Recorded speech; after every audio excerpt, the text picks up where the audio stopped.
আজরাইল ফেরেশতা দেখতে কেমন? তার শরীরে কি সকল মানুষের সমান চোখ আছে? আসসালামু আলাইকুম ওয়া রাহমাতুল্লাহ। প্রিয় দর্শক, প্রাণী মাত্রই একদিন না একদিন মৃত্যুবরণ করতে হবে। চিরকাল বেঁচে থাকার কোনো সুযোগ নেই।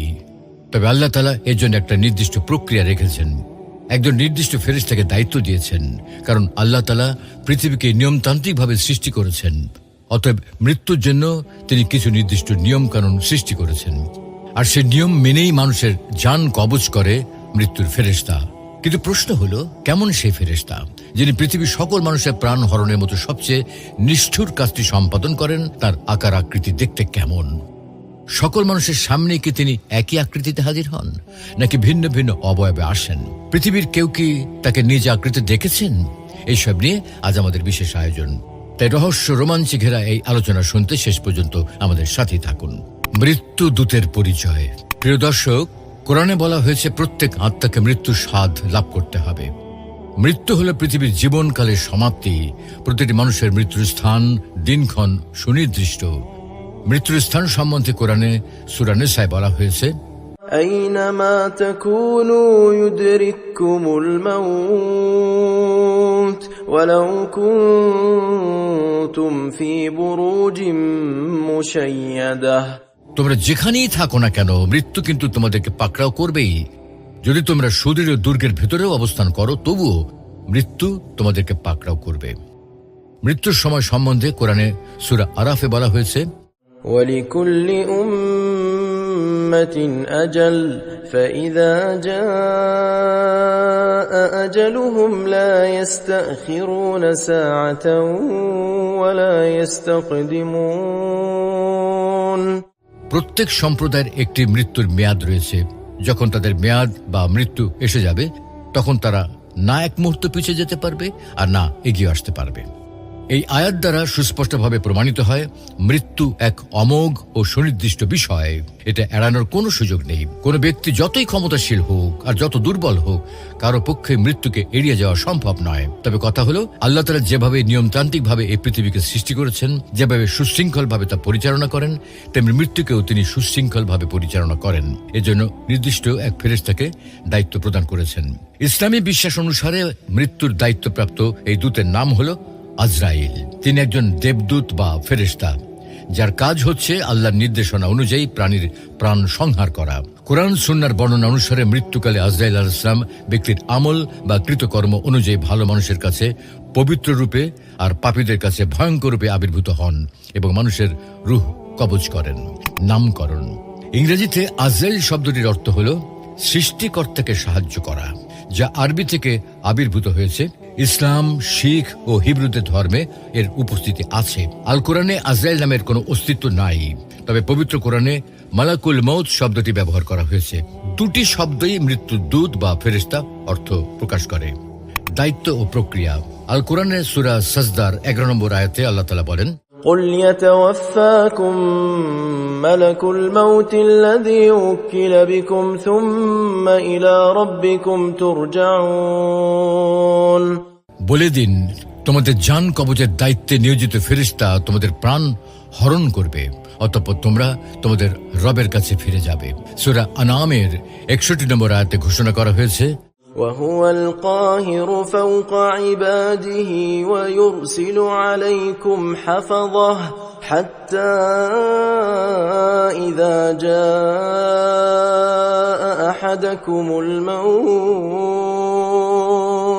توفته رسلنا وهم لا يفرطون। আল্লাহ তার বান্দাদের উপর প্রবল, তিনি তোমাদের জন্য রক্ষণাবেক্ষণকারী প্রেরণ করেন। অবশেষে যখন তোমাদের কারো মৃত্যু প্রস্তুত হয়, তখন আমার প্রেরিত দূতরা তার মৃত্যু ঘটায় এবং তারা এতে কোনো ত্রুটি করে না। এই আয়াতের ব্যাখ্যা বলা হয়েছে, রসুল শব্দ দ্বারা রূহ কবজ করার সময় আজরাইল আলাইহিস সালামের সঙ্গে উপস্থিত সহকারী ফেরেশতাগণকে বোঝানো হয়েছে। তার মানে রূহ কবজ করার সময় মালাকুল মাউত মূল দায়িত্ব পালন করলেও সঙ্গে একদল ফেরেশতা উপস্থিত থাকেন। রূহ কবজ করার পর রূহকে রহমতের ফেরেশতা অথবা আযাবের ফেরেশতার নিকট হস্তান্তর করা হয়। রুহ কবজের প্রক্রিয়া সম্পর্কে বলা হয়ে থাকে, আজরাইল আলাইহিস সালামের সামনে একটি তালিকা রয়েছে, যাতে সকল মানুষের নাম লেখা। যার মৃত্যু ঘনিয়ে আসে তার নাম ওই তালিকা থেকে মুছে ফেলা হয় এবং আজরাইল আলাইহিস সালাম সাথে সাথে তার রুহ কবজ করে নেন। হতে পারে একত্রে সহস্রাধিক মানুষের নাম মুছে যেতে পারে এবং আজরাইল আলাইহিস সালাম তাদের সকলের রুহ কবজ করে নিতে পারেন। এতে আশ্চর্য হওয়ার কোনো কারণ নেই। প্রলয়ঙ্কারী ঝড় যেমন এক মুহূর্তে সহস্র প্রদীপ নিভিয়ে দিতে পারে, তেমনি আজরাইল আলাইহিস সালামও এক মুহূর্তে সহস্র মানুষের জান কবজ করতে পারেন। এ সবই আল্লাহর ইচ্ছায় হয়ে থাকে। আজরাইল রুহ কবজ করেন ঠিকই, কিন্তু প্রকৃতপক্ষে আল্লাহ মৃত্যু দান করেন, কেননা আজরাইল আলাইহিস সালাম আল্লাহর নির্দেশে রুহ কবজ করেন। আর এই কারণেই কোরআন মজিদে কখনো বলা হয়েছে আল্লাহ রুহ কবজ করেন, আবার কখনো বলা হয়েছে আজরাইল রুহ কবজ করেন, কখনো আবার বলা হয়েছে ফেরেশতাগণ রুহ কবজ করেন। তিনটি ঠিক, কেননা আজরাইল এবং তার সহকর্মী ফেরেশতাগণ আল্লাহর নির্দেশেই রুহ কবজ করে থাকেন। যেমন কোন সম্রাট তার সৈন্য ও সেনাবাহিনীর প্রধানদের সাহায্যে কোন দেশ জয় করে থাকেন। অতএব এটা বলা ঠিক হবে যে সৈন্যরা অমুক রাষ্ট্র জয় করেছে, আবার বলতে পারি সেনাপ্রধান দেশটিকে জয় করেছে। আবার এটাও বলা ঠিক যে সম্রাট দেশটি জয় করেছেন। উদাহরণটি স্রেফ বিষয়টিকে বোঝানোর জন্য আনা হয়েছে, নইলে বিষয়টি এসবের অনেক ঊর্ধ্বে। মোট কথা, আল্লাহই মানুষের মৃত্যু দিয়ে থাকেন। তবে মনে রাখতে হবে, আল্লাহ তাআলা পৃথিবীকে নিয়মতান্ত্রিকভাবে সৃষ্টি করেছেন। অতএব মৃত্যুর জন্য কিছু কারণ তিনি নির্দিষ্ট করেছেন, যেমন কোনো উঁচু স্থান থেকে পড়ে যাওয়া, অসুস্থ হওয়া, নিহত হওয়া ইত্যাদি। তবে এসব হচ্ছে উসিলা বা কারণ মাত্র, কেননা এমনও দেখা যায় যে অতি মুমূর্ষু রোগীও অনেক সময় বেঁচে ওঠে, আবার অতি সামান্য অসুখে অনেকে মারাও যায়। সুতরাং অসুস্থতা, নিহত হওয়া, উঁচু স্থান থেকে পড়ে যাওয়া ইত্যাদি মৃত্যুর অনিবার্য কারণ নয়। আয়ু শেষ হয়ে গেলে মহান আল্লাহ তার জান কবজ করে নেন। এমন প্রচুর দেখা যায় যে অনেক ব্যক্তি কোন ধরনের অসুস্থতা ছাড়াই মারা যায়। সুপ্রদর্শক, হিন্দু, মুসলিম, ইহুদি, খ্রিস্টান ধর্মবর্ণ নির্বিশেষে সকলকেই যেহেতু মৃত্যুবরণ করতে হয়, সকল ধর্মের কাছে যেহেতু মৃত্যুদূত আজরাইল এসে উপস্থিত হয়, তাই সকল ধর্মেই আজরাইল সম্পর্কে নানা রকম ধারণা প্রচলিত আছে। এনসাইক্লোপিডিয়া বা ব্রিটানিকায় রয়েছে, আজরাইলের রয়েছে এক মহাজাগতিক আকার, 4000 ডানা, পৃথিবীর সকল জীবিত মানুষের সমান চোখ এবং জিহ্বা দ্বারা গঠিত একটি দেহ রয়েছে। তিনি চতুর্থ অথবা সপ্তম স্বর্গে এক পা, অন্যটি স্বর্গ ও নরককে বিভক্তকারী ধারালো সেতুর উপর দাঁড়িয়ে আছেন। মানুষ সৃষ্টির আগে আজরাইলই একমাত্র সাহসী ফেরেশতা ছিলেন, যিনি পৃথিবীতে নেমে এসে ইবলিস শয়তানের দলবলের মুখোমুখি হয়েছিলেন, যাতে মানুষ তৈরির জন্য প্রয়োজনীয় উপকরণ ঈশ্বরের কাছে পৌঁছে দেওয়া হয়। এই সেবার জন্য তাকে মৃত্যুর ফেরেশতা করা হয়েছিল এবং সমস্ত মানবজাতির একটি তালিকা দেওয়া হয়েছিল। আজরাইল যদিও ধন্য এবং অভিশপ্তের নাম চিনতে পারেন, তবুও তিনি জানেন না যে কখন কে মারা যাবে, যতক্ষণ না ঈশ্বরের সিংহাসনের নিচের গাছটি থেকে মানুষের নাম সম্বলিত একটি পাতা ঝরে পড়ে। তারপর তাকে 40 দিন পর দেহ এবং আত্মাকে আলাদা করতে হবে। অন্যদিকে অসমর্থিত সূত্রে জানা যায়, আজরাইলকে পৃথিবীর আগে সৃষ্টি করা হয়েছিল এবং এর শেষ পর্যন্ত সে থাকবে। সবকিছুই শেষ পর্যন্ত শেষ হয় এবং আজরাইল হলেন সেই দেবদূত যিনি প্রতিটি মৃত্যু এবং প্রতিটি আত্মার অগ্রগতি দেখার দায়িত্ব প্রাপ্ত। এটি একটি বিশাল কাজ এবং আজরাইল আত্মার প্রকৃতি এবং জীবিত থেকে মৃত্যু রূপান্তর সম্পর্কে এক আশ্চর্যজনক অন্তর্দৃষ্টি রাখেন। তাদের কাছে এমন কারোর জন্য সময় নেই যারা পৃথিবীর এই সবচেয়ে প্রাকৃতিক অংশের বিরোধিতা করে এবং যারা মৃত্যুকে অপবিত্র করবে, তাদের ধ্বংস করবে। কারো কারো মতে আজরাইল দেখতে ভীষণ ভয়াবহ, মৃত্যুর এক সুচ্চ প্রতীক, যা তাদের বহু ডানার অন্ধকার বলয়ে ঘেরা। যারা তাদের জীবনের শেষ হওয়ার আশঙ্কা করে, তারা সম্ভবত এই প্রধান দেবদূতকে ভয় পায়। আবার কেউ কেউ এই জেনে সান্ত্বনা পান যে তাদের আত্মার জীবন শেষে যে পথ নেবে তাও একজন দেবদূতের উপস্থিতি দ্বারা পরিচালিত। কেউ কেউ বলেন আজরাইলের লক্ষ্য কেবল পৃথিবীর প্রতিটি ব্যক্তির মৃত্যু নয়, বরং বাস্তবতা এবং মহাবিশ্বেরও মৃত্যু। শারীরিক অবস্থা, এই সূত্রের মতে আজরাইলকে একটি বিশাল পোশাক পরিহিত মূর্তি হিসেবে দেখা যায়, যার কাঠামো একটি অন্ধকার বলয় এবং অসংখ্য ডানা দ্বারা গঠিত। তাদের চারপাশে অনেক ছোট বর্ণালী চোখ রয়েছে, যারা প্রত্যেকেই পৃথিবীর কোথাও না কোথাও একটি আত্মাকে দেখছে। ভূতের মতো আকৃতি আজরাইলকে ঘিরে ঘুরছে, তাদের কণ্ঠস্বরের জোরে নড়াচড়া করছে। কিছু ইহুদি ঐতিহ্য মতে আজরাইল ইডেন এক্সপেরিমেন্টের সময় নতুন জীবন তৈরির জন্য কিছু কাঁচামাল সরবরাহ করেছিলেন, যা তাদের দেহ ও আত্মা বিচ্ছেদের উপলব্ধির প্রতীক। তার বৌদ্ধিক বৈশিষ্ট্য হল আজরাইলের প্রতিটি চিন্তা এবং প্রতিটি শব্দ মৃত্যুর পূর্ণ ভার বহন করে। তারা জানে যে তারাই চূড়ান্ত শব্দ, ফলে তারা যে কারো মৃত্যু আগে থেকে দেখতে পারে এবং প্রতিটি আত্মার পথ বুঝতে পারে। তবে যতই তথ্য থাকুক না কেন, তারা সর্বজ্ঞ থেকে অনেক দূরে, ফলে তারা কারো ভাগ্য নিয়ন্ত্রণ করতে পারে না। অবশ্য আজরাইল শুরু থেকে শেষ পর্যন্ত প্রতিটি আত্মার উপর নজর রাখতে পারেন। সুপ্রিয় দর্শক, মালাকুল মাউত সম্পর্কে আরো একটি কথা হচ্ছে, যখন তিনি জান কবজ করতে আসেন, ব্যক্তি অনুসারে তার চেহারায় পরিবর্তন পরিলক্ষিত হয়। একটি বর্ণনা রয়েছে, আল্লাহ তাআলা যখন হযরত ইব্রাহিম আলাইহিস সালামকে খলিলুল্লাহ বা নিজের অন্তরঙ্গ বন্ধু বলে ঘোষণা করেন, তখন আজরাইল ফেরেশতা আল্লাহর কাছে আবেদন জানান সুসংবাদটি তিনি নিজেই ইব্রাহিম আলাইহিস সালামের কাছে পৌঁছাবেন। আল্লাহ তাআলা অনুমতি দিলেন। তখন আজরাইল ফেরেশতা হযরত ইব্রাহিম আলাইহিস সালামের কাছে উপস্থিত হন এবং এই সুসংবাদ প্রদান করেন। সুসংবাদ শুনে ইব্রাহিম আলাইহিস সালাম শুকরিয়া আদায় করে বলেন, আলহামদুলিল্লাহ।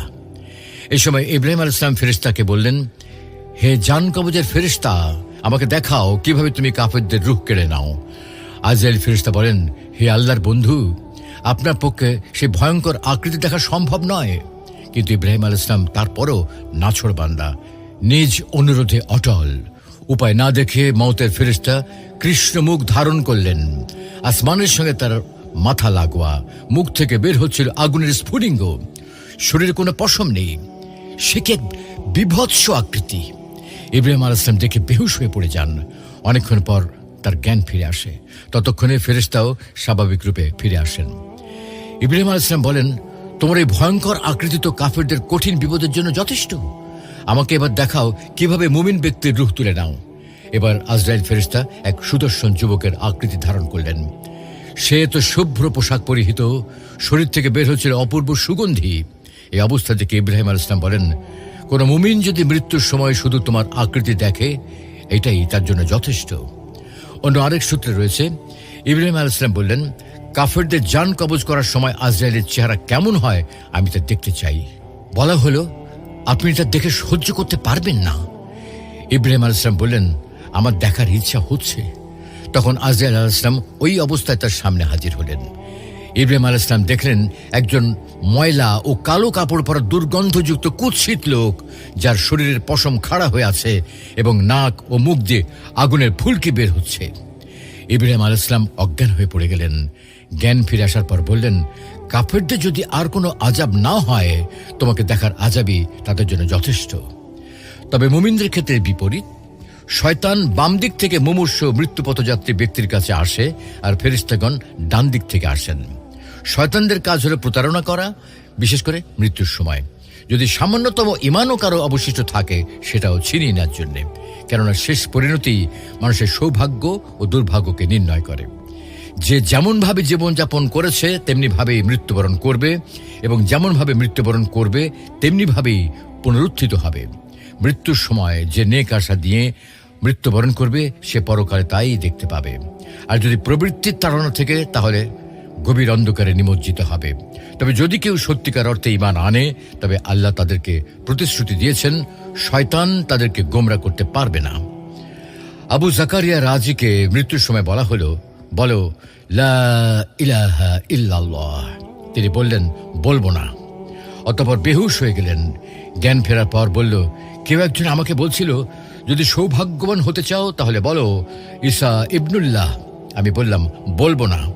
অনেকক্ষণ পর বলল, বলো লা ইলাহা ইল্লাল্লাহ। আমি বললাম, তুমি বলছো এই কারণে আমি বলবো না। তখন তার মাথার সজোরে কিছুর আঘাত হওয়াতে সে পড়ে গেল। এই কথা শেষ করে ইমাম রাজি কালেমা শাহাদাত পাঠ করেন এবং মৃত্যুবরণ করেন। মূলত যিনি সারা জীবন সঠিকভাবে তাওহীদের উপর প্রতিষ্ঠিত থেকেছে, শয়তান কখনই তার উপর কর্তৃত্ব করতে পারবে না। আল্লাহ রাব্বুল আলামিন আমাদের সকলকে তাওহীদের উপর প্রতিষ্ঠিত থেকে মৃত্যুবরণ করার তৌফিক দান করুন। আমিন।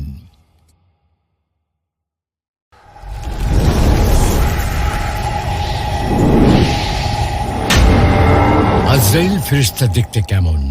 তার শরীরে কি সকল মানুষের সমান চোখ আছে? আসসালামু আলাইকুম ওয়া রাহমাতুল্লাহ। প্রিয় দর্শক, প্রাণী মাত্রই একদিন না একদিন মৃত্যুবরণ করতে হবে। চিরকাল বেঁচে থাকার কোনো সুযোগ নেই। তবে আল্লাহ তাআলা এর জন্য একটা নির্দিষ্ট প্রক্রিয়া রেখেছেন, একজন নির্দিষ্ট ফেরেশতাকে দায়িত্ব দিয়েছেন। কারণ আল্লাহ তাআলা পৃথিবীকে নিয়মতান্ত্রিকভাবে সৃষ্টি করেছেন। অতএব মৃত্যুর জন্য তিনি কিছু নির্দিষ্ট নিয়ম কানুন সৃষ্টি করেছেন, আর সে নিয়ম মেনেই মানুষের জান কবজ করে মৃত্যুর ফেরেশতা। কিন্তু প্রশ্ন হলো, কেমন সেই ফেরেশতা যিনি পৃথিবীর সকল মানুষের প্রাণ হরণের মতো সবচেয়ে নিষ্ঠুর কাজটি সম্পাদন করেন? তার আকার আকৃতি দেখতে কেমন? সকল মানুষের সামনে কি তিনি একই আকৃতিতে হাজির হন, নাকি ভিন্ন ভিন্ন অবয়বে আসেন? পৃথিবীর কেউ কি তাকে নিজ আকৃতি দেখেছেন? এইসব নিয়ে আজ আমাদের বিশেষ আয়োজন। তাই রহস্য রোমাঞ্চে ঘেরা এই আলোচনা শুনতে শেষ পর্যন্ত আমাদের সাথেই থাকুন। মৃত্যু দূতের পরিচয়। প্রিয় দর্শক, কোরআনে বলা হয়েছে প্রত্যেক আত্মাকে মৃত্যুর স্বাদ লাভ করতে হবে। মৃত্যু হল পৃথিবীর জীবনকালের সমাপ্তি। প্রতিটি মানুষের মৃত্যুর স্থান, দিনক্ষণ সুনির্দিষ্ট। মৃত্যুর স্থান সম্বন্ধে কোরআনে সূরা নিসায় বলা হয়েছে, أينما تكونوا يدرككم الموت ولو كنتم في بروج مشيدة। তোমরা যেখানেই থাকো না কেন, মৃত্যু কিন্তু তোমাদেরকে পাকড়াও করবেই। যদি তোমরা সুদৃঢ় দুর্গের ভেতরেও অবস্থান করো, তবুও মৃত্যু তোমাদেরকে পাকড়াও করবে। মৃত্যুর সময় সম্বন্ধে কোরআনে সূরা আরাফে বলা হয়েছে, ولكل أمة أجل فإذا جاء أجلهم لا يستأخرون ساعة ولا يستقدمون। প্রত্যেক সম্প্রদায়ের একটি মৃত্যুর মেয়াদ রয়েছে। যখন তাদের মেয়াদ বা মৃত্যু এসে যাবে, তখন তারা না এক মুহূর্ত পিছিয়ে যেতে পারবে আর না এগিয়ে আসতে পারবে। এই আয়াত দ্বারা সুস্পষ্টভাবে প্রমাণিত হয় মৃত্যু এক অমোঘ ও সুনির্দিষ্ট বিষয়। এটা এড়ানোর কোনো সুযোগ নেই। কোনো ব্যক্তি যতই ক্ষমতাশীল হোক আর যত দুর্বল হোক, কারো পক্ষে মৃত্যুকে এড়িয়ে যাওয়া সম্ভব নয়। তবে কথা হলো, আল্লাহ তাআলা যেভাবে নিয়মতান্ত্রিকভাবে এই পৃথিবীকে সৃষ্টি করেছেন, যেভাবে সুশৃঙ্খলভাবে তা পরিচালনা করেন, তেমনি মৃত্যুকেও তিনি সুশৃঙ্খলভাবে পরিচালনা করেন। এজন্য নির্দিষ্ট এক ফেরেশতাকে দায়িত্ব প্রদান করেছেন।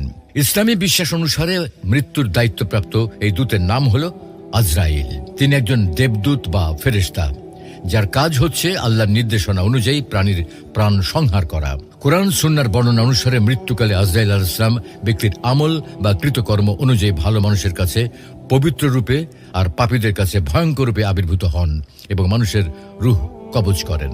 নামকরণ। ইংরেজিতে আজরাইল শব্দটির অর্থ হল সৃষ্টিকর্তাকে সাহায্য করা, যা আরবি থেকে আবির্ভূত হয়েছে।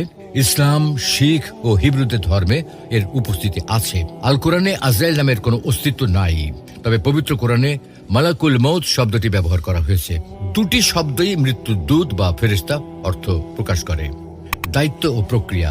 আল কোরআনের সূরা সাজদার 11 নম্বর আয়াতে আল্লাহ তাআলা বলেন, قل يتوفاكم ملك الموت الذي وكل بكم ثم إلى ربكم ترجعون। বলে দিন, তোমাদের জান কবজের দায়িত্বে নিয়োজিত ফেরেশতা তোমাদের প্রাণ হরণ করবে, অতঃপর তোমরা তোমাদের রবের কাছে ফিরে যাবে। সূরা আনআমের 61 নম্বর আয়াতে ঘোষণা করা হয়েছে, وهو القاهر فوق عباده ويرسل عليكم حفظه حتى إذا جاء أحدكم الموت توفته رسلنا وهم لا يفرطون। আল্লাহ তার বান্দাদের উপর প্রবল, তিনি তোমাদের জন্য রক্ষণাবেক্ষণকারী প্রেরণ করেন। অবশেষে যখন তোমাদের কারো মৃত্যু প্রস্তুত হয়, তখন আমার প্রেরিত দূতরা তার মৃত্যু ঘটায় এবং তারা এতে কোনো ত্রুটি করে না। এই আয়াতের ব্যাখ্যা বলা হয়েছে, রসুল শব্দ দ্বারা রূহ কবজ করার সময় আজরাইল আলাইহিস সালামের সঙ্গে উপস্থিত সহকারী ফেরেশতাগণকে বোঝানো হয়েছে। তার মানে রূহ কবজ করার সময় মালাকুল মাউত মূল দায়িত্ব পালন করলেও সঙ্গে একদল ফেরেশতা উপস্থিত থাকেন। রূহ কবজ করার পর রূহকে রহমতের ফেরেশতা অথবা আযাবের ফেরেশতা নিকট হস্তান্তর করা হয়। রূহ কবজের প্রক্রিয়া সম্পর্কে বলা হয়ে থাকে, আজরাইল আলাইহিস সালামের সামনে একটি তালিকা রয়েছে, যাতে সকল মানুষের নাম লেখা। যার মৃত্যু ঘনিয়ে আসে তার নাম ওই তালিকা থেকে মুছে ফেলা হয় এবং আজরাইল আলাইহিস সালাম সাথে সাথে তার রূহ কবজ করে নেন। হতে পারে একত্রে সহস্রাধিক মানুষের নাম মুছে যেতে পারে এবং আজরাইল আলাইহিস সালাম তাদের সকলের রূহ কবজ করে নিতে পারেন। এতে আশ্চর্য হওয়ার কোনো কারণ নেই। প্রলয়ঙ্কারী ঝড় যেমন এক মুহূর্তে সহস্র প্রদীপ নিভিয়ে দিতে পারে, তেমনি আজরাইল আলাইহিস সালামও এক মুহূর্তে সহস্র মানুষের জান কবজ করতে পারেন, এ সবই আল্লাহর ইচ্ছায় হয়ে থাকে। আজরাইল রূহ কবজ করেন ঠিকই, কিন্তু প্রকৃতপক্ষে আল্লাহ মৃত্যু দান করেন, কেননা আজরাইল আলাইহিস সালাম আল্লাহর নির্দেশে রূহ কবজ করেন। আর এ কারণেই কোরআন মজিদে কখনো বলা হয়েছে আল্লাহ রূহ কবজ করেন, আবার কখনো বলা হয়েছে আজরাইল রূহ কবজ করেন, কখনো আবার বলা হয়েছে ফেরেশতাগণ রূহ কবজ করেন। তিনটি ঠিক, কেননা আজরাইল এবং তার সহকর্মী ফেরেশতাগণ আল্লাহর নির্দেশেই রূহ কবজ করে থাকেন। যেমন কোন সম্রাট তার সৈন্য ও সেনাবাহিনীর প্রধানদের সাহায্যে কোন দেশ জয় করে থাকেন। অতএব এটা বলা ঠিক হবে যে সৈন্যরা অমুক রাষ্ট্র জয় করেছে, আবার বলতে পারি সেনা প্রধান দেশটিকে জয় করেছে। আবার এটাও বলা ঠিক যে সম্রাট দেশটি জয় করেছেন। উদাহরণটি স্রেফ বিষয়টিকে বোঝানোর জন্য আনা হয়েছে, নইলে বিষয়টি এসবের অনেক ঊর্ধ্বে। মোট কথা, আল্লাহই মানুষের মৃত্যু দিয়ে থাকেন। তবে মনে রাখতে হবে আল্লাহ তাআলা পৃথিবীকে নিয়মতান্ত্রিকভাবে সৃষ্টি করেছেন, অতএব মৃত্যুর জন্য কিছু কারণ তিনি নির্দিষ্ট করেছেন, যেমন কোনো উঁচু স্থান থেকে পড়ে যাওয়া, অসুস্থ হওয়া, নিহত হওয়া ইত্যাদি। তবে এসব হচ্ছে উসিলা বা কারণ মাত্র, কেননা এমনও দেখা যায় যে অতি মুমূর্ষু রোগীও অনেক সময় বেঁচে ওঠে, আবার অতি সামান্য অসুখে অনেকে মারাও যায়। সুতরাং অসুস্থতা, নিহত হওয়া, উঁচু স্থান থেকে পড়ে যাওয়া ইত্যাদি মৃত্যুর অনিবার্য কারণ নয়। আয়ু শেষ হয়ে গেলে মহান আল্লাহ তার জান কবজ করে নেন। এমন প্রচুর দেখা যায় যে অনেক ব্যক্তি কোনো ধরনের অসুস্থতা ছাড়াই মারা যায়। সুপ্রদর্শক, হিন্দু, মুসলিম, ইহুদি, খ্রিস্টান ধর্মবর্ণ নির্বিশেষে সকলকেই যেহেতু মৃত্যুবরণ করতে হয়, সকল ধর্মের কাছে যেহেতু মৃত্যুদূত আজরাইল এসে উপস্থিত হয়, তাই সকল ধর্মেই আজরাইল সম্পর্কে নানা রকম ধারণা প্রচলিত আছে। এনসাইক্লোপিডিয়া বা ব্রিটানিকায় রয়েছে আজরাইলের রয়েছে এক মহাজাগতিক আকার, 4000 ডানা, পৃথিবীর সকল জীবিত মানুষের সমান চোখ এবং জিহ্বা দ্বারা গঠিত একটি দেহ রয়েছে। তিনি চতুর্থ অথবা সপ্তম স্বর্গে এক পা, অন্যটি স্বর্গ ও নরককে বিভক্তকারী ধারালো সেতুর উপর দাঁড়িয়ে আছেন। মানুষ সৃষ্টির আগে আজরাইলই একমাত্র সাহসী ফেরেশতা ছিলেন, যিনি পৃথিবীতে নেমে এসে ইবলিস শয়তানের দলবলের মুখোমুখি হয়েছিলেন, যাতে মানুষ তৈরির জন্য প্রয়োজনীয় উপকরণ ঈশ্বরের কাছে পৌঁছে দেওয়া হয়। এই সেবার জন্য তাকে মৃত্যুর ফেরেশতা করা হয়েছিল এবং সমস্ত মানবজাতির একটি তালিকা দেওয়া হয়েছিল।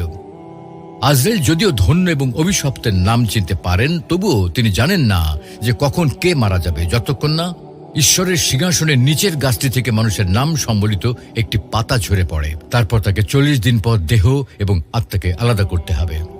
অন্যদিকে অসমর্থিত সূত্রে জানা যায় আজরাইলকে পৃথিবীর আগে সৃষ্টি করা হয়েছিল এবং এর শেষ পর্যন্ত সে থাকবে। সবকিছুই শেষ পর্যন্ত শেষ হয় এবং আজরাইল হলেন সেই দেবদূত যিনি প্রতিটি মৃত্যু এবং প্রতিটি আত্মার অগ্রগতি দেখার দায়িত্ব প্রাপ্ত। এটি একটি বিশাল কাজ এবং আজরাইল আত্মার প্রকৃতি এবং জীবিত থেকে মৃত্যু রূপান্তর সম্পর্কে এক আশ্চর্যজনক অন্তর্দৃষ্টি রাখেন। তাদের কাছে এমন কারোর জন্য সময় নেই যারা পৃথিবীর এই সবচেয়ে প্রাকৃতিক অংশের বিরোধিতা করে এবং যারা মৃত্যুকে অপবিত্র করবে, তাদের ধ্বংস করবে। কারো কারো মতে আজরাইল দেখতে ভীষণ ভয়াবহ, মৃত্যুর এক সুচ্চ প্রতীক, যা তাদের বহু ডানার অন্ধকার বলয়ে ঘেরা। যারা তাদের জীবনের শেষ হওয়ার আশঙ্কা করে তারা সম্ভবত এই প্রধান দেবদূতকে ভয় পায়। আবার কেউ কেউ এই জেনে সান্ত্বনা পান যে তাদের আত্মার জীবন শেষে যে পথ নেবে তাও একজন দেবদূতের উপস্থিতি দ্বারা পরিচালিত। কেউ কেউ বলেন আজরাইলের লক্ষ্য কেবল পৃথিবীর প্রতিটি ব্যক্তির মৃত্যু নয়, বরং বাস্তবতা এবং মহাবিশ্বেরও মৃত্যু। শারীরিক অবস্থা, এই সূত্রের মতে আজরাইলকে একটি বিশাল পোশাক পরিহিত মূর্তি হিসেবে দেখা যায়, যার কাঠামো একটি অন্ধকার বলয় এবং অসংখ্য ডানা দ্বারা গঠিত। তাদের চারপাশে অনেক ছোট বর্ণালী চোখ রয়েছে, যারা প্রত্যেকেই পৃথিবীর কোথাও না কোথাও একটি আত্মাকে দেখছে। ভূতের মতো আকৃতি আজরাইলকে ঘিরে ঘুরছে, তাদের কণ্ঠস্বরের জোরে নড়াচড়া করছে। কিছু ইহুদি ঐতিহ্য মতে আজরাইল ইডেন এক্সপেরিমেন্টের সময় নতুন জীবন তৈরির জন্য কিছু কাঁচামাল সরবরাহ করেছিলেন, যা তাদের দেহ ও আত্মা বিচ্ছেদের উপলব্ধির প্রতীক। তার বৌদ্ধিক বৈশিষ্ট্য হল আজরাইলের প্রতিটি চিন্তা এবং প্রতিটি শব্দ মৃত্যুর পূর্ণ ভার বহন করে। তারা জানে যে তারাই চূড়ান্ত শব্দ, ফলে তারা যে কারো মৃত্যু আগে থেকে দেখতে পারে এবং প্রতিটি আত্মার পথ বুঝতে পারে। তবে যতই তথ্য থাকুক না কেন, তারা সর্বজ্ঞ থেকে অনেক দূরে, ফলে তারা কারো ভাগ্য নিয়ন্ত্রণ করতে পারে না। অবশ্য আজরাইল শুরু থেকে শেষ পর্যন্ত প্রতিটি আত্মার উপর নজর রাখতে পারেন। সুপ্রদর্শক, মালাকুল মাউত সম্পর্কে আরো একটি কথা হচ্ছে, যখন তিনি জান কবজ করতে আসেন, ব্যক্তি অনুসারে তার চেহারায় পরিবর্তন পরিলক্ষিত হয়। একটি বর্ণনা রয়েছে, আল্লাহ তাআলা যখন হযরত ইব্রাহিম আলাইহিস সালামকে খলিলুল্লাহ বা নিজের অন্তরঙ্গ বন্ধু বলে ঘোষণা করেন, তখন আজরাইল ফেরেশতা আল্লাহর কাছে আবেদন জানান সুসংবাদটি তিনি নিজেই ইব্রাহিম আলাইহিস সালামের কাছে পৌঁছাবেন। আল্লাহ তাআলা অনুমতি দিলেন। তখন আজরাইল ফেরেশতা হযরত ইব্রাহিম আলাইহিস সালামের কাছে উপস্থিত হন এবং এই সুসংবাদ প্রদান করেন। সুসংবাদ শুনে ইব্রাহিম আলাইহিস সালাম শুকরিয়া আদায় করে বলেন, আলহামদুলিল্লাহ। এই সময় ইব্রাহিম আলাইহিস সালাম ফেরেশতাকে বললেন, হে জান কবজের ফেরেশতা, আমাকে দেখাও কিভাবে তুমি কাফেরদের রূহ কেড়ে নাও। আজরাইল ফেরেশতা বলেন, হে আল্লাহর বন্ধু, আপনার পক্ষে সেই ভয়ঙ্কর আকৃতি দেখা সম্ভব নয়। কিন্তু ইব্রাহিম আলাইহিস সালাম তারপরও নাছোড়বান্দা, নিজ অনুরোধে অটল। উপায় না দেখে মওতের ফেরেশতা কৃষ্ণ মুখ ধারণ করলেন। আসমানের সঙ্গে তার মাথা লাগোয়া, মুখ থেকে বের হচ্ছিল আগুনের স্ফুলিঙ্গ, শরীরে কোনো পশম নেই। সে কি এক বিভৎস আকৃতি! ইব্রাহিম আলাইহিস সালাম দেখে বেহুশ হয়ে পড়ে যান। অনেকক্ষণ পর তার জ্ঞান ফিরে আসে। ততক্ষণে ফেরেশতাও স্বাভাবিক রূপে ফিরে আসেন। ইব্রাহিম আলাইহিস সালাম বলেন, তোমার এই ভয়ঙ্কর আকৃতি তো কাফেরদের কঠিন বিপদের জন্য যথেষ্ট। আমাকে এবার দেখাও কিভাবে মুমিন ব্যক্তির রূহ তুলে নাও। এবার আজরাইল ফেরেশতা এক সুদর্শন যুবকের আকৃতি ধারণ করলেন। সে তো শুভ্র পোশাক পরিহিত, শরীর থেকে বের হচ্ছিল অপূর্ব সুগন্ধি। এই অবস্থা থেকে ইব্রাহিম আলাইহিস সালাম বলেন, কোন মুমিন যদি মৃত্যুর সময় শুধু তোমার আকৃতি দেখে, এটাই তার জন্য যথেষ্ট। অন্য আরেক সূত্রে রয়েছে, ইব্রাহিম আলাইহিস সালাম বললেন, কাফেরদের জান কবজ করার সময় আজরাইলের চেহারা কেমন হয় আমি তা দেখতে চাই। বলা হলো, আপনি এটা দেখে সহ্য করতে পারবেন না। ইব্রাহিম আলাইহিস সালাম বললেন, আমার দেখার ইচ্ছা হচ্ছে। তখন আজরাইল আলাইহিস সালাম ওই অবস্থায় তার সামনে হাজির হলেন। ইব্রাহিম আলাইহিস সালাম দেখলেন একজন ময়লা ও কালো কাপড় পরা দুর্গন্ধযুক্ত কুৎসিত লোক, যার শরীরের পশম খাড়া হয়ে আছে এবং নাক ও মুখ দিয়ে আগুনের ফুলকি বের হচ্ছে। ইব্রাহিম আলাইহিস সালাম অজ্ঞান হয়ে পড়ে গেলেন। জ্ঞান ফিরে আসার পর বললেন, কাফেরদের যদি আর কোনো আযাব না হয়, তোমাকে দেখার আযাবই তাদের জন্য যথেষ্ট। তবে মুমিনদের ক্ষেত্রে বিপরীত। শয়তান বাম দিক থেকে মুমূর্ষু মৃত্যুপথযাত্রী ব্যক্তির কাছে আসে, আর ফেরেশতাগণ ডান দিক থেকে আসেন। শয়তানদের কাজ হলো প্রতারণা করা, বিশেষ করে মৃত্যুর সময়। যদি সামান্যতম ঈমানও কারো অবশিষ্ট থাকে, সেটাও ছিনিয়ে নেওয়ার জন্যে। কেননা শেষ পরিণতি মানুষের সৌভাগ্য ও দুর্ভাগ্যকে নির্ণয় করে। যে যেমনভাবে জীবনযাপন করেছে তেমনিভাবেই মৃত্যুবরণ করবে, এবং যেমনভাবে মৃত্যুবরণ করবে তেমনিভাবেই পুনরুত্থিত হবে। মৃত্যুর সময় যে নেক আশা দিয়ে মৃত্যুবরণ করবে, সে পরকালে তাই দেখতে পাবে। আর যদি প্রবৃত্তির তাড়না থেকে, তাহলে গভীর অন্ধকারে নিমজ্জিত হবে। তবে যদি কেউ সত্যিকার অর্থে ঈমান আনে, তবে আল্লাহ তাদেরকে প্রতিশ্রুতি দিয়েছেন, শয়তান তাদেরকে গোমরা করতে পারবে না। আবু জাকারিয়া রাজিকে মৃত্যুর সময় বলা হলো, বলো লা ইলাহা ইল্লাল্লাহ। তিনি বললেন, বলবো না। অতঃপর বেহুশ হয়ে গেলেন। জ্ঞান ফেরার পর বলল, কেউ একজন আমাকে বলছিল, যদি সৌভাগ্যবান হতে চাও তাহলে বলো ঈসা ইবনুল্লাহ। আমি বললাম, বলবো না। অনেকক্ষণ পর বলল, বলো লা ইলাহা ইল্লাল্লাহ। আমি বললাম, তুমি বলছো এই কারণে আমি বলবো না। তখন তার মাথার সজোরে কিছুর আঘাত হওয়াতে সে পড়ে গেল। এই কথা শেষ করে ইমাম রাজি কালেমা শাহাদাত পাঠ করেন এবং মৃত্যুবরণ করেন। মূলত যিনি সারা জীবন সঠিকভাবে তাওহীদের উপর প্রতিষ্ঠিত থেকেছে, শয়তান কখনই তার উপর কর্তৃত্ব করতে পারবে না। আল্লাহ রাব্বুল আলামিন আমাদের সকলকে তাওহীদের উপর প্রতিষ্ঠিত থেকে মৃত্যুবরণ করার তৌফিক দান করুন। আমিন।